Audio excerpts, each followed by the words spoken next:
শিলিগুড়ি জেলা হওয়ার জন্য এর আগেও আমি বিধানসভাতে বলেছিলাম, তৎকালীন মুখ্যমন্ত্রীকে আমরা চিঠি দিয়েছিলাম। আজকেও যেহেতু এখানটা আমাদের প্রশাসনিক বৈঠক হয়েছে, সেই বিষয়টা আমি আবার তুলেছি।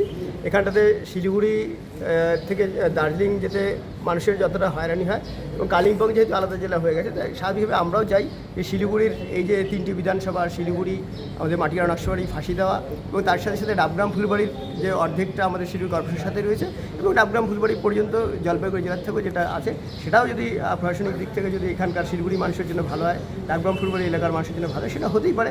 সেই বিষয়টাই এখানটা আমি আবার তুলে ধরেছি তাদের সাথে। এখানে ডিএম সাহেব এবং অন্যান্য যারা আধিকারিক ছিলেন তাদেরকে বলা হয়েছে যে আপনারাও আপনাদের পক্ষ থেকে সরকারিভাবে একটা প্রস্তাব পাঠান, এবং মাননীয় মুখ্যমন্ত্রী শুভেন্দু তিনি শিলিগুড়িতে আসছেন 20 তারিখে, সেই বিষয়টা তাকেও আমি আবার জানাবো।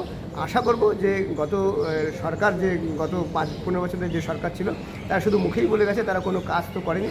7টা প্রস্তাবিত জেলা তারা খাতায় কলমে রেখেছে, সেই প্রস্তাবগুলো তারা পাশ করায়নি। তো স্বাভাবিকভাবে আমাদের সরকার আসলে ক্ষমতার বিকেন্দ্রীকরণের নীতি এবং পরিকাঠামো উন্নয়নের দিক থেকে আগামী দিনে শিলিগুড়ি জেলা হবে, এটা আমরা বিশ্বাস করি।